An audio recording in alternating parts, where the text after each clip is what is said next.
Hello, everybody. Come on in the house. Welcome to Love Coach Sessions Live. We are here. I'm your host, KTJ.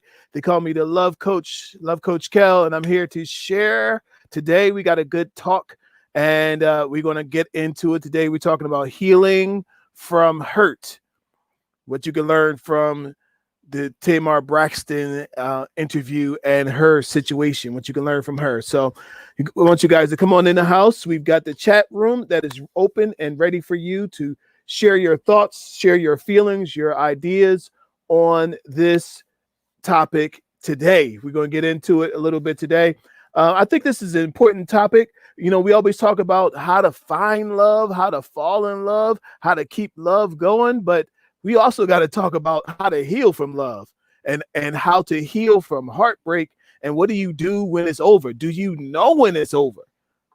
Ooh, these are some good topics to talk about, you guys. So I want you guys to hop in the chat room and come on in and share your thoughts on these topics, on this topic today, you guys. So today, you guys, I was listening to a video on YouTube, and I was listening to an interview on the Tamron Hall Show, and Tamar Braxton was on there. Okay, Tamar Braxton, everybody knows her. She's she was the, I guess she was really one of the creators of the Braxton Family Values Show. Singer, she's an artist, she's a mother, she's an amazing lady. She's all about hair, makeup, and look, and she goes hard in those areas, right? But so she recently had a situation where 911 was called, and it was said that she had suicidal. She was speaking words about hurting herself, making suicidal statements. Okay, and so somebody thought it was a joke, but she wasn't playing, and so she went on to the hospital. She was rushed to the hospital. Okay, and I believe she stayed in the hospital for quite a few days as she tried to get everything squared away. She was dealing with heartbreak and breakup about her relationship and just her mind in general. And this is something that I talk about, you guys. You might hear me sometimes talk about the difference between men and women and how we think, how we process different things, you guys. And one of the things that women do that's different from men is that for men, I always say men deal with things as if like their life is a drawer. There's a drawer for work. There's a drawer for the relationship. There's a drawer for hobbies. There's a drawer for all these things, and the drawers don't touch. When a man's at work, he's generally at work. He's thinking about how to do his work and be successful at his work. When he comes home, he's dealing with home. He's generally not thinking about work. He's dealing with whatever the issue is at home. Well, women are dealing with the issues at home, the issues at the child's school. He's dealing with dinner. He's dealing with all the things all wrapped around, almost like as if it was a ball of yarn, and it all just goes together, But sometimes that all that strength and all of that ability to multitask, right? Sometimes it could get to be too much. So how do you know when it's too much? That's what we're going to get into today. And what do you do when you just need to take a break? How do you handle that? So as we're getting started, you guys, I want you guys to make sure you hit that like button, hit the subscribe button on this conversation, because we're having more of these conversations coming up, and I want you to be a part of it. All right. So there's a couple things, right? As Tamar was on the show, and she's describing her thoughts and describing the things that she was going through. She was going through a thing with the show. Now she's in the process of shooting her own reality show, which is specifically on her, right? And it's the cameras are following her around. Okay, so she called into the people and said, "Listen, don't come today. I'm feeling sick." And she described to them what feeling sick meant, and they was like, "Hold on, sick? You got a contract?" You got to show up. And she was like, but if I'm sick, I can't show up. And so then she told them she was suicidal. Now, you guys, here's the problem with actresses, right? Because she's an actress. The problem with an actress is you never know when she starts acting and when she stops acting. So especially somebody who has a personality as big as Tamar, right? You don't know, is she acting like she's sick, or because she just don't feel like doing it today? So she's gonna say I'm suicidal and go through this whole thing of being suicidal just to get out of work? I'm sure somebody thought that. And then when they told her, well, here's what's going to happen. If you can't fulfill the contract, we will cut the show, cut the contract, and cut your money, and you will not get paid. And you can't go get paid anywhere else, because why? You're under this is what the contract states. And so, she's one of these strong women of Hollywood, right? She didn't like being told what to do. So I don't know, honestly, you guys, none of us can say whether this was all real or staged just so she needed to take a break. But let's assume that she needed to take a break. She was breaking up with her fiance or whatever he was, her boyfriend, her mate, and they had a really bad breakup. She said she calls him her best friend. She calls him her best friend. I lost my best friend, right? And so she's got all these different issues going on, right? How do you manage this stuff? Look, and I'm bringing this onto the show because there's going to be things in your life that you're going to have to figure out. How do I manage all this stuff? How do I manage all this stuff? Now, one of the things Tamar talked about was having something like domestic sexual abuse going on from like age 6 to 16. That's a terrible thing, right? But that came out when she went on the Ayanna Van Zant show, Fix My Life. And she had all of them on there. And this was an issue that came out that she didn't intend for it to come out. Right? And now she's mad at Ayanna. Well, let's talk about it, you guys. Is Ayanna Van Zant a therapist? I mean, this is kind of a sidebar, but this goes all in together, right? Is she a therapist? Is she qualified to do therapy on a television show? Yes or no? I think the answer is no. For one thing, therapy doesn't belong on a television show. Okay. Now, what Ayanna Van Zant is good at is coaching. Listen, you guys, I do coaching. I do not do therapy, right? And so I wouldn't even open up. And this is kind of a sidebar, but I want y'all to follow me on this. This is one of the dangers of bringing in an unqualified person in to deal with deep issues, right?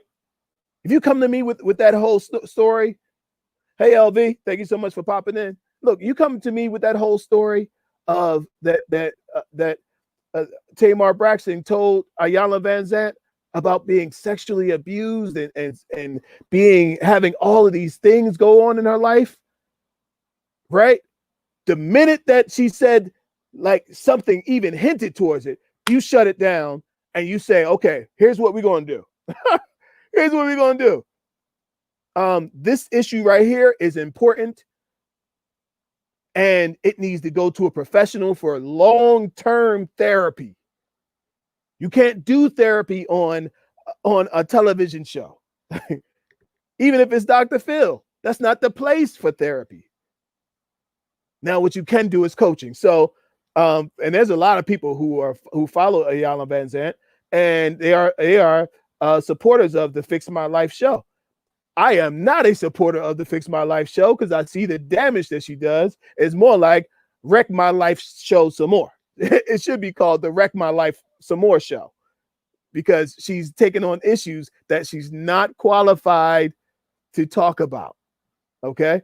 So, but let's get back to Tamar. So she went on that show, and it actually ripped up open a deep wound that has now brought all the pain of it to the surface. Now, I don't know whether the pain was coming to the surface anyway, right? It may have been, may not have been, but that's not why they were in that little coaching session, that little group therapy session with her and her sisters. They were there to talk about their own relationship with each other. Cool. Talk about that. Why are we now talking about deep issues with the individual? So she went on that show, and now she's dealing with the pain of old issues on top of everything else. And she said this is the thing that caused her to go over the edge.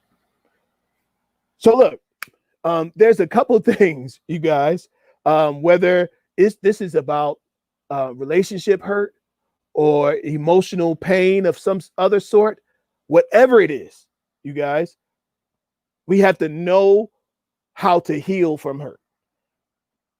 Now, after watching that interview, I can see she still ain't healed. Sitting there saying I'm good, but if you're not good, you're not good. And if you're not good, you should not be in front of a camera lying to people, telling people that you're good. You should go get good. Okay. So I wrote down a couple of thoughts, you guys, a couple of tips. I got about 4 or 5, maybe 6, points for you guys to hold on to when you're going through this. You're going through a breakup. You're going through some kind of emotional hurt. The first thing you need to do is take a break. Look, you just need to take a break. If Tamar had taken a break, just leave the reality stuff alone for a little while, maybe even a couple of years. Get into the singing, like whatever it is, or just leave it all alone for a time, because you got to get clarity, man. Look, especially when you talk about leaving relationships, when people get divorced, or people break up from their best friend and all that sort of thing, like you're in emotions land, right? And the one thing you don't want to do when you are dealing with emotions is make permanent decisions during an emotional state. If things are up and down, up and down, up and down, you don't want to make a permanent decision unless that permanent decision is to get help and get healed. That's the only permanent decision that you should be making. All right. But take a break. All right. Another thing you need to do is lean on your team. Look, what's the point of having people around you that you can't lean on? You should have somebody. You should have your group of girlfriends. You should have at least one girlfriend. You should have at least one guy friend. If this is for the guys, if you're the guy, you should have somebody, your pastor, your fraternity, your sorority, like somebody in your social circle that you can lean on for support, that you can just be honest with. Look, this girl broke my heart. Yo, I just don't feel like getting up tomorrow. Listen, you have no idea how hard it is for some people to just get out of bed in the morning. If you only knew, you would probably treat people a lot different, a lot better. All right. So the third thing you need to do is take care of yourself. Self-care. For some people, that means going to the spa, getting your hair done, getting your nails done, getting a massage, going to the gym, eating right, getting on that treadmill, going for a walk, whatever it does that feeds your soul. Because see, listen, some of these breakups and some of this stuff, it leaves an emptiness in your soul. Look, if you've actually had a real serious breakup, like there's a real emptiness that happens when you have that time where it's connected to you. So take time to take care of yourself. They say, with the airlines, you go on the airline, the guy says, the guy or the lady, they say, when that mask, if this plane is in trouble, that mask will drop down. If you're with a small child, you're with a family, you as the adult take the oxygen first. Because there's no point in giving all the children the oxygen and then you don't have any oxygen. Take care of you first. You have to take care of you first. All right. The fifth thing that I want to talk to you about is decide what it is you're going to do. This is the fifth one, fifth and last one. Decide what you're going to do. Are you going back to the person? Are you going to patch it up? Are you going to be a couple? Are you never going to see them again and talk to them again? Whatever it is, decide. Whatever it is, decide. I read one time that decide, the word decide comes from the Greek word decisio, which means to cut off from all other options. Are you ready to cut them off from all other options? Cut off all other options of the back and forth, the together, not together, together, not together, the ambiguity. Because that right there will interrupt your peace and keep you from healing. At least if you know that it's over, you can begin to heal. But if you don't know if they're coming back or not, you don't know if you're going to let them back or not, then you can't heal the way that you need to heal. Does that make sense? So I want you guys to process this. I want you to think about this. I want to hear your thoughts on this topic, because this is something that a lot of people are going through. Listen, especially during this time right now, there are people who are suffering, and they're suffering in their house. They're suffering in relationships that they don't want to be in. They're suffering. There are people who are suffering, and they don't know how to get relief from the emotional pain that they feel. Look, feel free to hit that share button on this and send them this video, because there's somebody who may just really get free because you hit that share button and decided to share your thoughts, share these thoughts with them. This is a real thing, and I'm telling you, take this. Look, for somebody, you need to watch this show again. For somebody, you need to hit rewind on this show once it's over and watch this again, because I'm telling you, if you don't deal with some of this stuff will deal with you. If you don't deal with the pain and the emotions and have a place to let it out, it will build up and take you to places that you had no idea, you had no plans on going. But now you're there, and you got to deal with what's there. So, all right, you guys, thank you so much for being here. Look, hit that subscribe button, then hit the bell so you don't miss the next hot topic video. And I want you guys to join the Patreon community. It's just a few dollars. It helps the show continue, and it helps us to create more shows in the future. All right, if you got a topic you want me to cover, you think would be a good topic for us to hear, shoot me an inbox at lovecoachatlanna@gmail.com. That is our email box, or you could just inbox me right here and we can make it happen. All right. You guys have an amazing day. Till next time. Peace and love. Bye.